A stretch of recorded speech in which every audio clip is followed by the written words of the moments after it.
बेनज़ीर भुट्टो।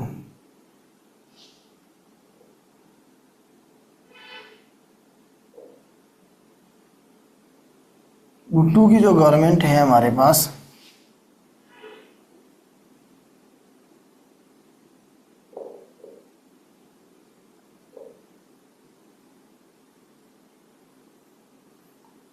बेनज़ीर भुट्टो साहब का जो टेन्योर है 1988 से लेके 1990 तक है। एग्जैक्ट डेट याद रखने की ज़रूरत नहीं है, मैंने भी कभी नहीं रखी। करना चाहे तो बेटा गूगल से देख लीजिएगा, मुझे नहीं पता है, हजरत के साथ ज़रूरत नहीं है, क्योंकि बहुत सारी डेट्स को हम याद करने की कोशिश करेंगे, वो जो ज़रूरी है करने वाली वो भी नहीं याद रहेंगी। जो ज़रूरी है करने वाली मैं आपको वो ज़रूर करवा रहा हूँ साथ साथ। ठीक है जी। अब 2-3 इशू खड़े हो गए जी, या तो मर गया, जान छुट्टी उसे, तो अब 2-3 प्रेसिडेंट कौन बनेगा। ठीक है, तो गुलाम इसहाक खान साहब, गुलाम इसहाक खान साहब जो थे ये क्या थे जी, सेनेट के चेयरमैन थे। तो जो सेनेट का चेयरमैन होता है, जब अगर प्रेसिडेंट मर जाए, बीमार हो जाए, कहीं चला जाए, तो सेनेट का जो चेयरमैन होता है वो क्या होता है, प्रेसिडेंट होता है। तो ये गुलाम इसहाक साहब क्या, इसहाक खान साहब क्या बनेंगे, एक्टिंग प्रेसिडेंट बनेंगे, एक्टिंग प्रेसिडेंट ऑफ पाकिस्तान बनेंगे। सवाल बना हुआ है कि क्या थे ये प्रेसिडेंट बनने से पहले, सेनेट के चेयरमैन। 88 में ये 1985 से लेके 1988 तक क्या रहे, सेनेट के चेयरमैन रहे। 88 में मतलब 17 अगस्त, उसके मरने के फ़ौरन बाद से लेके ये जो है ना इलेक्शन तक ये क्या रहेंगे, एक्टिंग प्रेसिडेंट रहेंगे, और फिर ये प्रेसिडेंट हो जाएंगे। इनका टेन्योर रहेगा 1993 तक। 17 अगस्त 1988 से लेके ये 1993 तक प्रेसिडेंट ऑफ पाकिस्तान रहेंगे। मतलब 88 में इलेक्शन हो जाएंगे, इलेक्शन जब होंगे तो फिर दोबारा से परमानेंट इलेक्ट हो जाएंगे प्रेसिडेंट, और उसके बाद फिर ये 93 तक रहेंगे। एक साल में प्रेसिडेंट हो गया चेंज, एक्टिंग आया, आगे चल के परमानेंट भी हो जाएगा। ठीक है, अभी एक्टिंग आया। दूसरी तरफ देखें तो आर्मी चीफ भी तो था जिया, उस सीट भी तो उसने अपने पास रखी हुई थी। तो नेक्स्ट जो आर्मी चीफ आएंगे तो उनके बारे में जो है ना जी आपका बनेगा सवाल। तो नेक्स्ट आर्मी चीफ जो आएंगे हमारे पास, जनरल असलम बेग साहब आएंगे जी। लिखें जरा, जनरल असलम बेग, ये आएंगे जी 1988 से लेके 1991 तक। जनरल असलम बेग साहब आएंगे। उसके बाद आएंगे जनरल आसिफ नवाज साहब। नेक्स्ट आएंगे इनके बाद जनरल आसिफ, नज़र आ रहा लिखा हुआ ये 1991 से 1993 तक। और उसके बाद फिर अब्दुल वहीद काकड़।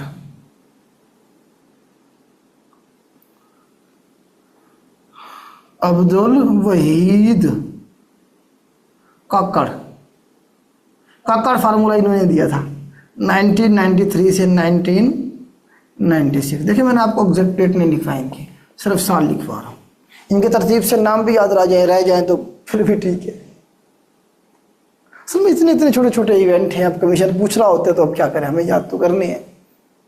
ठीक है, जनरल असलम बेग 88 से 91 तक, जिया के मरने के बाद इसने एक्सटेंशन नहीं ली थी, हालांकि इसे ऑफर हुई थी।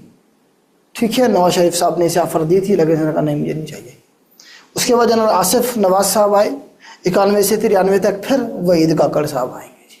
काकड़ फार्मूला इन्हीं का मशहूर हुआ था। काकड़ फार्मूला आगे चल के बताऊंगा आपको जब इसके दौर में जाएंगे। ठीक है, अब्दुल वहीद काकड़ साहब को थे। ठीक है जी, तो ये हो गया। अब इलेक्शन को जरा हम देख लेते हैं, इसे मैं रेज करता हूँ। लिख लिया आप लोगों ने, बता दें मुझे एक बार जी, रेज कर दूं? थोड़ा सा ज़्यादा छोटा तो नहीं लिखा हुआ?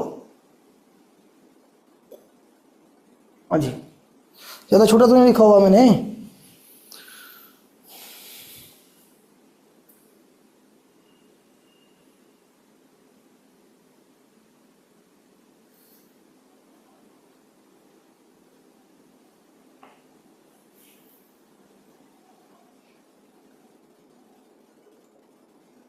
चले मैं कोशिश करता हूँ बेटा, बड़ा लिखता हूँ। चलें इलेक्शन देखें, इलेक्शन 1988 के इलेक्शन 1988 के जरा इलेक्शन देख लेते हैं।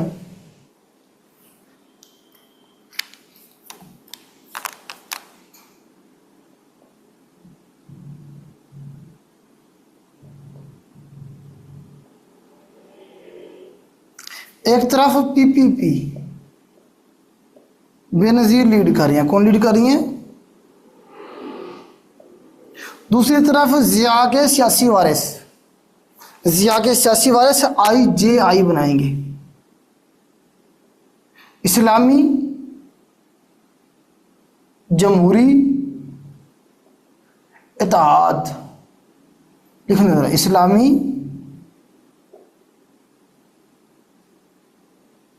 जमहूरी इत्तेहाद, जिसे लीड करेंगे नवाज शरीफ साहब। क्योंकि नवाज शरीफ साहब कहा करते थे अपनी तकरीरों में कि जी मैं जो है ना जिया साहब का क्या हूँ जी, सियासी बेटा हूँ, सियासी वारिस हूँ, इस्लाम का चूरन बेचना हूँ, सब जरे इस्लामी मामला थे सारे, और मजहबी जमातें भी सारी इन्हीं के साथ थी। इस्लामी जमहूरी इत्तेहाद IJI का बनाई गई 1988 में, बनाई किसके खिलाफ? पीपल्स पार्टी के खिलाफ। पीपल्स पार्टी के खिलाफ इसे कौन लीड करेगी? बेनजीर भुट्टो साहिबा करेंगे लीड पीपीपी को, और IJI को कौन लीड करेगी? इस्लामी जमहूरी इत्तेहाद। मुस्लिम लीग नून नहीं बनी अभी, आगे चल के बनेगी। ठीक है, इस इलेक्शन का रिजल्ट ये निकलेगा कि 94 सीटें जो थी 207 में से ये पीपल्स पार्टी जीत जाएगी, और IJI की सीटें बनेगी 56 के करीब, 56 टोटल। और MQM, अच्छा MQM को तो हमने जिक्र ही नहीं किया। MQM का जो तोहफा है, ये भी गिफ्ट जो हमें दिया गया था, ये भी जिया साहब का दिया गया था। 1984 में जिया ने इसे बनाया था MQM को, कुछ लिखने जरा।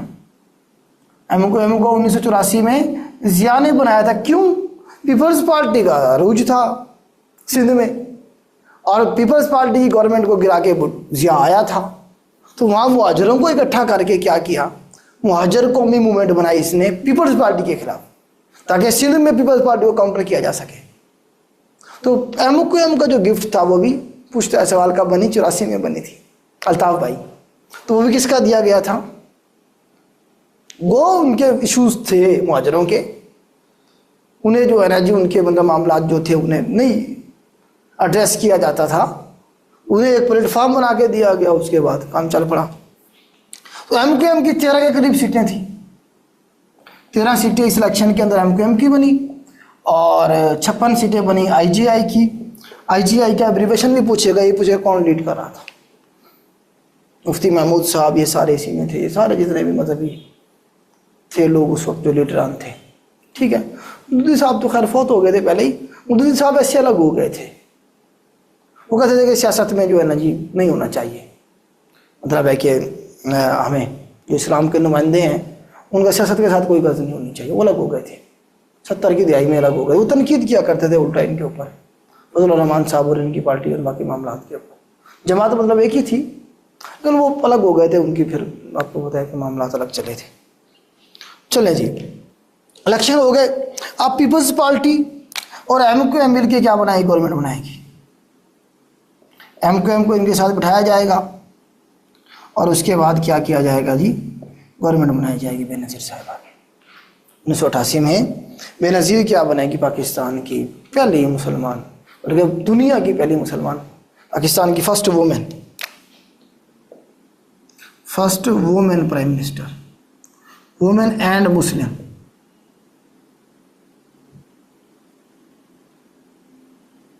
PM बनेगी। मतलब बेनज़ीर साहिबा जो थी प्राइम मिनिस्टर बनी, पूरी मुस्लिम दुनिया की पहली वुमेन प्राइम मिनिस्टर थी, और पाकिस्तान की भी पहली प्राइम मिनिस्टर थी 1988 के अंदर। वैसे अगर देखा जाए दुनिया की सबसे पहली वुमेन प्राइम मिनिस्टर जो थी बंदर नेकी, इस तरह से थी, ये थी उसकी श्रीलंका की। उनका नाम पूरा अगर लिखना चाहें तो उनका नाम था जी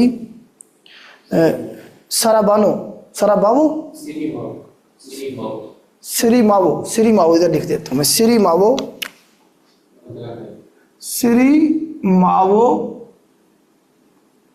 बंदरा नाइकी। ये 1960 में बनी थी जी, 72 तक ये रही। श्रीलंका का है या सैलोन का है, CYLON, सैलोन को भी पुराना नाम था श्रीलंका का। 1972 में तब्दील किया गया था इसका नाम। श्रीलंका का पूरा नाम सेलोन था। श्रीलंका की जो प्राइम मिनिस्टर थी श्री मावो बंदरानायकी, ये दुनिया की पहली वुमेन प्राइम मिनिस्टर थी, दुनिया की पहली वुमेन प्राइम मिनिस्टर।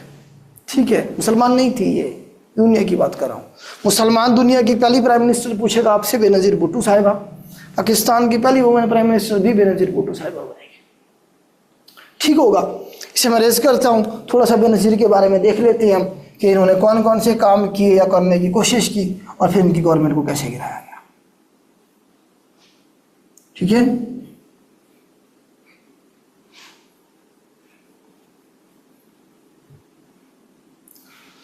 अब बेनज़ीर के बारे में आपको पता है कि ये एस्टेब्लिशमेंट की खिलाफ आई थी इलेक्शन में जीत के, तो एस्टेब्लिशमेंट जो थी वो इनके खिलाफ थी। एक तबका मुखालिफ है पहले से, दूसरा तबका जो था मजहबी तबका, वो इनके खिलाफ था। क्यों? क्योंकि उन्होंने फतवे जारी कर दिए थे अपने कैंपेन के दौरान। IGI वालों ने, सारे मौलवी उधर ही थे, इन्होंने फतवे जारी कर दिए औरत की हुक्मरानी हराम है। ये फतवा जारी किया गया था कि औरत की हुक्मरानी किया हराम है, एक औरत जो है वो हुक्मरान हो ही नहीं सकती। नवाज शरीफ साहब ने ये फतवा, मतलब है कि आप कह लें कि IGI को वही लीड कर रहे थे ना, जारी करवाया था। आज कुदरत का करना देखिए, उनकी अपनी बेटी क्या CM है।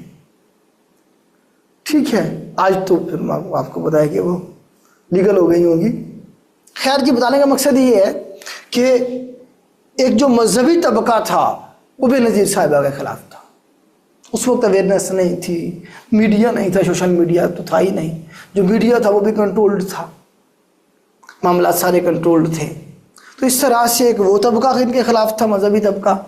दूसरा जो है ना जी, आप देखें कि वो जो मुक़्तदरा थे हमारे, जिनके पास इख्तियारात होते हैं, वो खिलाफ थे। दूसरा, मुल्क में पैसे भी नहीं थे, अफवाह बार ख़त्म हो गई थी, डॉलर मिलना बंद हो गए थे, हमें पैसा भी नहीं है। बेनज़ीर साहिबा क्या करती? तो बेनज़ीर की जो मैं आपको मतलब बता दूँ कि जो सबसे बड़ी गलती कह लें या मजबूरी कह लें, उस दौर में जो इन्होंने ब्लंडर किया बेनज़ीर साहिबा ने, वो ये किया कि IMF के पास ये गई शॉर्ट टर्म लोन के लिए। ये सवाल बनता है 1988 के अंदर, शॉर्ट टर्म लोन के लिए पहली दफा हम कब गए IMF के बाद? 1988 में। हमारे पास ऑप्शन ही कोई नहीं था। इससे पहले भी मैंने आपको बताया 1958 के दौरान पहली दफा IMF के पास गए थे, अयूब के दौरान, लेकिन वो लॉन्ग टर्म हुआ करते थे। वो लॉन्ग टर्म जो IMF के प्रोजेक्ट्स होते हैं वो सस्टेनेबल होती हैं, उनमें मुल्क आगे निकल जाता है, पैसे वापस करने के चांसेस होते हैं, इंटरेस्ट भी थोड़ा होता है।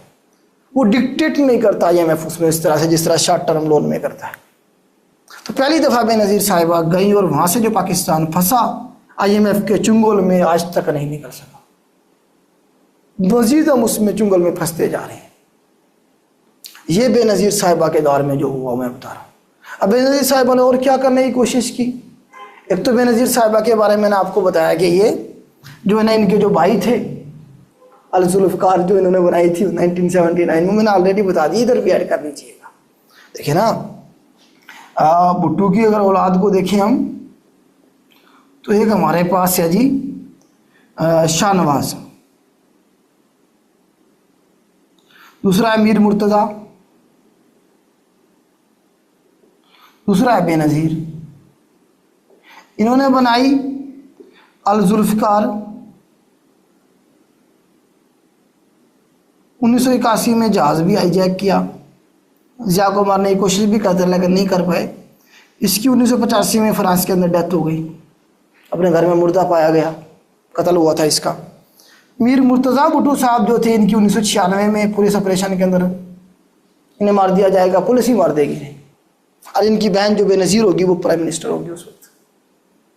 ठीक है, अब मीर मुर्तज़ा की बेटी के बारे में भी एक सवाल बनता है। फातिमा भुट्टो का नाम आपने सुना होगा आजकल। फातिमा भुट्टो के बारे में आपने सुना होगा। ये जब बाहर थे मीर मुर्तज़ा साहब इराक में, शाम में, तो शाम में ये उधर जब थे उस वक्त ये पैदा हुई थी, और फिर ये बाहर पढ़ी, सारे इन्होंने जलावतनी में टाइम गुजारा। तो आजकल ये ज़िंदा हैं और इनके बारे में सवाल आता है, इनकी किताबों के बारे में। इनकी 2 किताबें मशहूर हुई हैं जी, ब्लड ऑफ सॉन्ग्स,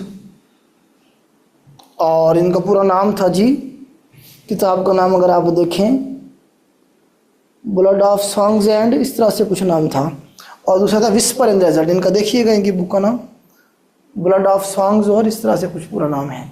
और दूसरा है विस्पर इन डेजर्ट, एक तो ये होगा, दूसरा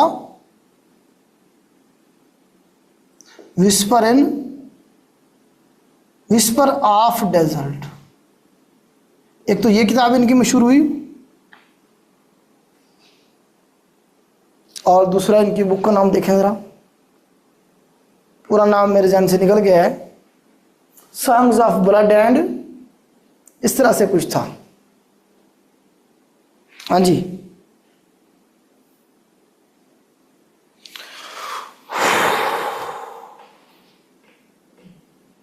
हाँ, सॉन्ग्स ऑफ ब्लड एंड स्वॉल्ड। देखें ज़रा, ये तरतीब वाला, songs of blood and sword, SWORD, sword, songs of blood and swords. तो ये जो है ना जिनकी किताब मशहूर हुई, फेमस फातिमा, और भी बहुत सारी बुक्स हैं लेकिन ये 2 फेमस हैं, songs of blood and sword, जिसमें ये अपने ख़ानदान के साथ जो हुआ उसके बारे में लिखती हैं, ठीक है। और इसके बाद विस्पर ऑफ डेजर्ट्स, ये किताबें हैं, 2 इनकी मशहूर किताबें हैं फातिमा भुट्टो की, जो कि बेटी हैं किसकी, मीर मुर्तज़ा भुट्टो की, और ये ज़ुल्फ़िकार अली भुट्टो की क्या है, पोती हैं। ठीक हो गया, यहाँ तक समझ आ गई आपको। अच्छा, अब जो है इनका जो है क्या कहते हैं, बात शुरू हुई थी बेनज़ीर के हवाले से।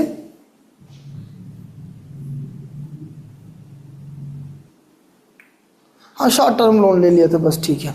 अच्छा, आगे जो है ना जी इनके हवाले से अगर हम देखें तो इन्होंने काम कौन कौन से किए। फर्स्ट वुमेन बैंक लिखें ज़रा, सवाल बनेगा पहला वुमेन बैंक किसने बनाया, 1989 के अंदर कराची में बनाया गया। फर्स्ट वुमेन बैंक बनाया इन्होंने 1989 में। जो स्टूडेंट यूनियन थी जिस पे सियाह ने पाबंदी लगाई थी, उसे इसने क्या किया जी, बहाल कर दिया। जो सियासी कैदी जेल में पड़े हुए थे उन्हें इसने आज़ाद करना शुरू कर दिया। तो जो कुछ कर सकती थी अपने दौर, सियासी कैदियों को आज़ाद किया, स्टूडेंट यूनियन पे से पाबंदियाँ उठाई, वुमेन बैंक बनाया, पहला पाकिस्तान का फर्स्ट वुमेन बैंक आप कहेंगे 1989 में। और कॉमनवेल्थ को अगेन ज्वाइन किया, कॉमनवेल्थ को इन्होंने क्या किया जी, अगेन ज्वाइन किया। ये भी सवाल बनता है, नहीं हमने कॉमनवेल्थ को कब ज्वाइन किया, 1989 में। 1989 में हमने कॉमनवेल्थ को कब छोड़ा था, हमने कॉमनवेल्थ को 1972 में, मतलब बाप ने छोड़ा था, बेटी ने ज्वाइन कर लिया। हमने लेफ्ट किया था कॉमनवेल्थ को 1972 में, हमने इसे लेफ्ट किया था कॉमनवेल्थ से, और 89 से हमने ज्वाइन कर। क्यों लेफ्ट किया था, बांग्लादेश की वजह से। बांग्लादेश कॉमनवेल्थ का हिस्सा बन गया था, हमने तजाजन उसे छोड़ दिया था। अब हमने आगे चल के 74 में खुद ही एक्सेप्ट कर लिया बांग्लादेश को, तो फिर हम कॉमनवेल्थ का हिस्सा दोबारा से बन गए थे 89 में जाके, ठीक है। कॉमनवेल्थ कब बनी थी ये भी सवाल बनता है, 1931 के अंदर बनी। इसका हेडक्वार्टर लंदन में है, और इसमें कुछ 56 के करीब कंट्रीज़ हैं, 56 इसके मेंबर कंट्रीज़ हैं। वो सारे कंट्रीज़ हैं इसके मेंबर जो कभी ना कभी बरतानिया के अंडर रहे हैं, जो कभी ना कभी बरतानिया के अंडर रहे हैं। ठीक हो गया जी। तो इस तरह से इनके दौर का जो अगर आप देखें कारनामों के हवाले से, तो बस ये 3-4 ही हैं, ठीक है। वुमेन बैंक, कॉमनवेल्थ को दोबारा से ज्वाइन करना, और शॉर्ट टर्म लोन 1989 में। अच्छा, इसमें OIC की नहीं बल्कि सार्क की जो मीटिंग होगी 89 वाली, सार्क की SAARC 1989 के अंदर जो मीटिंग होगी ये पाकिस्तान में होती है, और बेनज़ीर साहिबा क्या करती हैं, इसे चेयर करती हैं। बेनज़ीर साहिबा क्या करती हैं, इसे चेयर करती हैं। और इसके अलावा कारनामा अगर आप देखें कोई और ऐसा सच नहीं है। अच्छा, जरदारी से शादी कब की थी ये भी लिख लें। जरदारी से शादी जो है मैं आपको असल में, हाँ उस वक्त में जो चीज़ भूल गया था वो बताने के लिए कि ये 1986 में पाकिस्तान से वापस आई, जलावतनी काट के ज़िया के दौर में 1989 में इन्होंने 87 में जरदारी साहब से शादी की। जरदारी साहब से इन्होंने शादी की 87 में। तो ये प्रेग्नेंट थी, मतलब बिलावल भुट्टो साहब जो थे ये पेट में थे। तो ज़िया इतना घटिया इंसान था, आपको मैं क्या बताऊं, कि उसने देखा कि बेनज़ीर के जो है ना जी वो क्या है जी हमला है, तो वो कंपेन नहीं कर पाएंगी। उसने इलेक्शन अनाउंस कर दिए थे। इलेक्शन उसने उन दिनों में इतनी जल्दी इसलिए अनाउंस किए थे गवर्नमेंट को गिरा के कि जी बेनज़ीर जो है कंपेन नहीं कर पाएगी, मैं इलेक्शन में धांधली करके बस ये जीत जाऊँगा। मतलब घटियापन का कोई लेवल होता है ना, मतलब इंसान को अल्लाह पाक दुश्मन भी दे दो कुछ लेवल का, तो कुछ चीज़ें तो वो कम से कम रखी। ठीक है, अल्लाह पाक को कुछ और मंजूर था कि चल के वो वैसे ही मर गया था और बेनज़ीर साहब इलेक्शन भी जीत गई थी। 88 के इलेक्शन की बात हो रही है ये। जरदारी से शादी कब की इसने? 87 में। इसकी गवर्नमेंट को गिराने में जो फैक्टर थे बहुत सारे, एक तो मैंने आपको बताया कि आर्मी जो थी खुश नहीं थी, मजहबी तबका खुश नहीं था, आवाम को देने के लिए सच पैसे भी नहीं है, कोई प्रोजेक्ट नहीं है, IMF के पास चली गई। जो दूसरा बड़ा कारनामा था, जरदारी साहब जो थे वो गवर्नमेंट में बैठे हुए थे और दबा के करप्शन कर रहे थे और दुनिया में फेमस हो चुके थे मिस्टर 10%। ठीक है, तो उसी करप्शन के जो कारनामे थे अपोजिशन ने तो उसे फिर उठाना था। तो इस तरह के जो मामलात थे सारे के सारे चल रहे थे, तब जाके जो गुलाम इसाक खान बैठा हुआ था प्रेसिडेंट। अच्छा, तो एक तो ये मामलात थे, वो वैसे गवर्नमेंट को गिराना चाह रहे थे, ठीक है, इंसानों को खुशनुदी के लिए। लेकिन इसके साथ एक और इवेंट हो जाएगा, उसे कहते हैं पक्का किला इंसिडेंट। इसे मैं रेस करता हूँ, पक्का किला इंसिडेंट। उसके मैंने क्या लिखा? अच्छा 88 है। चलें जी 88 है जी, माजरत में अगर आपको गलत लिखवा गया हूँ तो। चलें जी, इसमें अब एक जो पक्का किला इंसिडेंट था ना, असल में मेजर वजह जो बनती है ना वही बनती है इसकी गवर्नमेंट को गिरने का। पक्का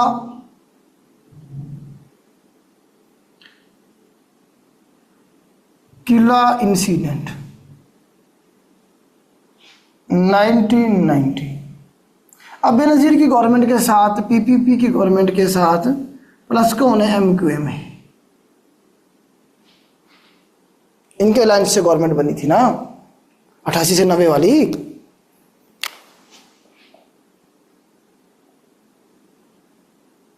(1988 से 1990 वाली जो गवर्नमेंट थी, इन दोनों मिलकर बनाई हुई थी। अब पक्का किला इंसिडेंट क्या था? बेसिकली ये एक पुलिस का ऑपरेशन था। कहाँ? हैदराबाद में। हैदराबाद के अंदर एक किला था जिसका नाम था पक्का किला। तो वहां पुलिस ने ऑपरेशन किया और वहां 70 लोगों को गोलियों से भून दिया। 70 लोगों को गोलियों से, जिसमें से 40 जो थे वुमेन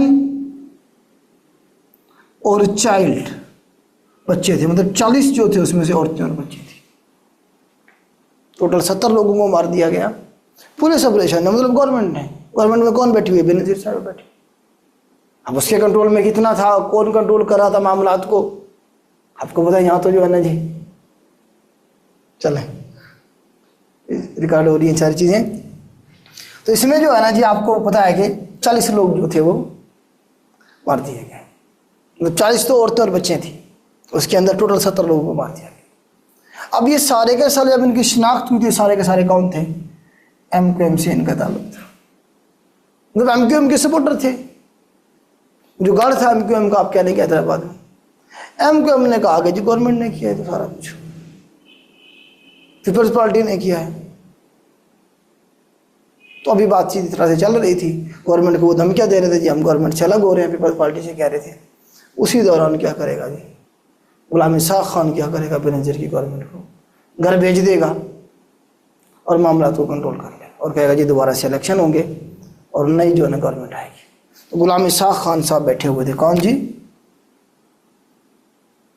गुलाम इसाक खान साहब जो असम्बलियाँ तोड़ देंगे। 58(2)B को इस्तेमाल करके, वही जो ऐड की गई थी 8वीं तरमीम में 1990 के अंदर, बेनज़ीर की गवर्नमेंट को गिरा देंगे और ख़ुद क्या करेंगे जी कंट्रोल संभाल लेंगे और उसके बाद दोबारा इलेक्शन होंगे और नवाज शरीफ साहब को लाया जाएगा। IGI के प्लेटफॉर्म से पहली दफ़ा नवाज शरीफ साहब क्या बनेंगे जी, प्राइम मिनिस्टर ऑफ पाकिस्तान बनेंगे। तो ये सारी इससे अगले वाली जो हिस्ट्री है फिर हम कल कर लेंगे। कल मैं कोशिश करूँगा फर्स्ट टाइम आपको एक लेक्चर रिकॉर्ड करके दे दूँ। कल क्लास नहीं होगी आपकी लाइफ, इतवार एक दिन होता है, आप भी टेस्ट करें। आपने वैसे 2 छुट्टियाँ कर ली हैं, हो गई हैं छुट्टियाँ, चले करने ली हो गई हैं, चले इस तरह से कह देते हैं। तो कल जो है, क्योंकि फिर आगे पूरा वीक क्लासेस होंगी, कल भी करेंगे तो फिर वो वीकेंड है, आपको पता है, फिर वो रूटीन डिस्टर्ब रहेगी आगे अगले वीक की। तो कल जो है ना रेस्ट करेंगे, आपका लाइव क्लास नहीं होगी, लेकिन मैं कोशिश करूँगा आपको कि 1990 से लेके 2008 तक का जो टेन्योर है, इसमें कोई ख़ास इवेंट नहीं है। 1990 से लेके 2000 तक का जो टेन्योर है, इसमें कोई ख़ास इवेंट नहीं है, बस गवर्नमेंट आ रही है, गवर्नमेंट जा रही है, यही काम है। ठीक है, नवाज शरीफ साहब आएंगे, नवाज शरीफ साहब की गवर्नमेंट को फिर गिरा दिया जाएगा। यही इसाक खान जो बैठा हुआ है, ये नवाज शरीफ की गवर्नमेंट को भी गिराएगा। ठीक है, मामला जब ख़राब होंगे, उसके बाद फिर दोबारा से पीपल्स पार्टी की गवर्नमेंट बनेगी, फिर उनकी गवर्नमेंट को गिराया जाएगा, फरूक लगारी गिराएगा, फिर नवाज शरीफ साहब को लाया जाएगा, फिर नवाज शरीफ साहब को मार्शल लॉ लगा के फिर उसी गवर्नमेंट गिरा दी जाएगी, फिर मुशर्रफ साहब आ जाएंगे। मुशर्रफ साहब के टेन्योर में बहुत सारे काम हुए हैं जिनके बारे में कमीशन पूछ रहा होता है, उसे थोड़ा सा डिटेल में पढ़ेंगे आप। मैं कोशिश करूँगा कि कल आपको 12-1 बजे तक इसके ऊपर एक प्रॉपर लेक्चर रिकॉर्ड करके दे दूँगी, वरना फिर सोमवार को कर लेंगे। ठीक है, ज़्यादा इवेंट यही है 2008-9 के 18वीं तरमीम तक, उसके बाद तो कोई एक आधा इवेंट आता है। ठीक है बेटा, क्लास एंड करते हैं। जो बच्चे जाना चाहते हैं वो जा सकते हैं, जिन्होंने बैठना है सवाल पूछने